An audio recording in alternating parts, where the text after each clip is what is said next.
Hey everybody, Joe Joseph here for thedailysheeple.com, and this is your news shot. To Activist Post we go. They say cell tower radiation facts and 5G unknowns.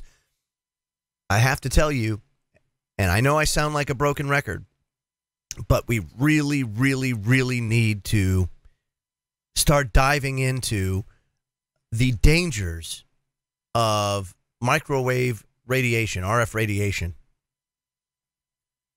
In the military,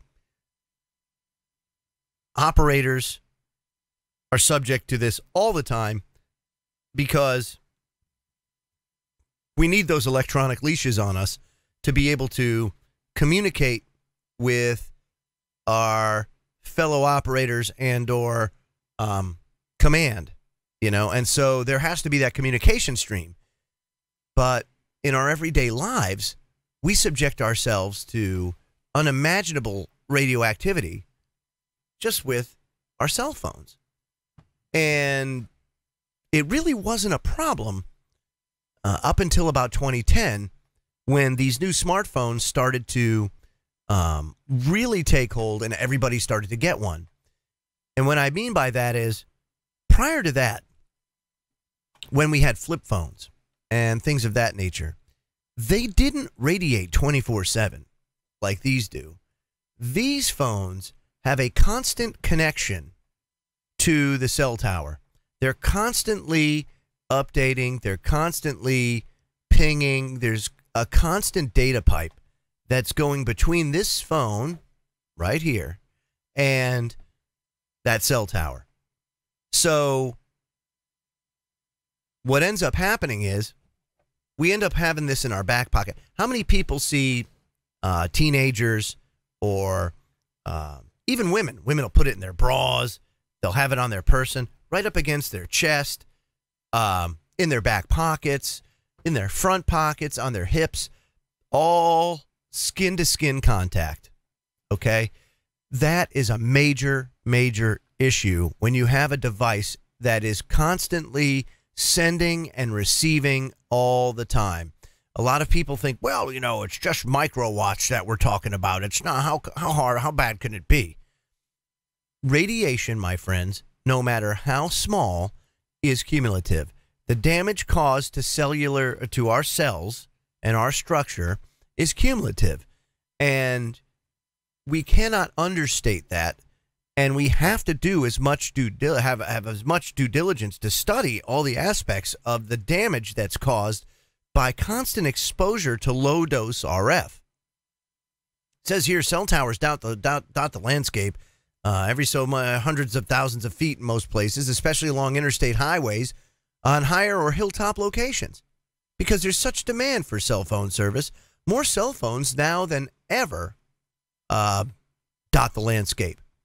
More and more technology means of providing services have been implemented. However, cell towers cost around $150,000 each to erect, and consequently, cell providers want less expensive infrastructure to be able to provide faster and better service. Therefore, the introduction of 5G, which no one knows what that generation of service will do to humans, wildlife, and environment is going to cause.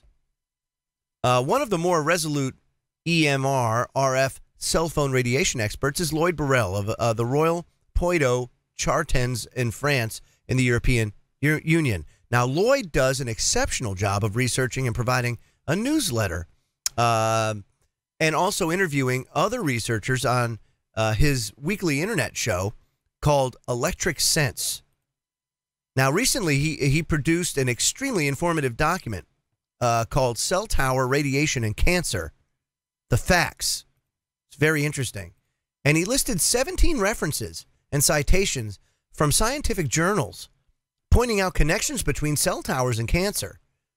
And I will even go so much farther as to say, not so much cell towers, but cell phones, because cell towers are only a piece of the puzzle. I think the major component here are the cell phones themselves and the microdosing that we're subject to. Now, these things are important to highlight because we go about our lives thinking that the researchers have done their due diligence prior to putting these products out on the street. And that's just not the case.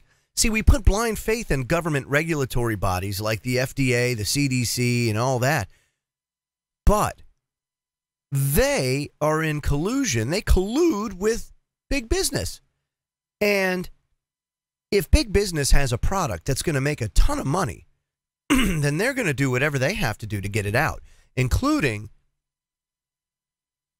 bribing public officials with future promises of work upon retirement, or, even after perhaps the administration's over. And, the next administration might be putting in their own bureaucrats. Why don't you come over to us when all's said and done, and we'll give you a job? Just sign the paper that approves this next phone to be put out on the street. And that's what ends up happening. And there's no paper trail because, you know what? Guy didn't get anything. Well, not until like 7-8 years down the road.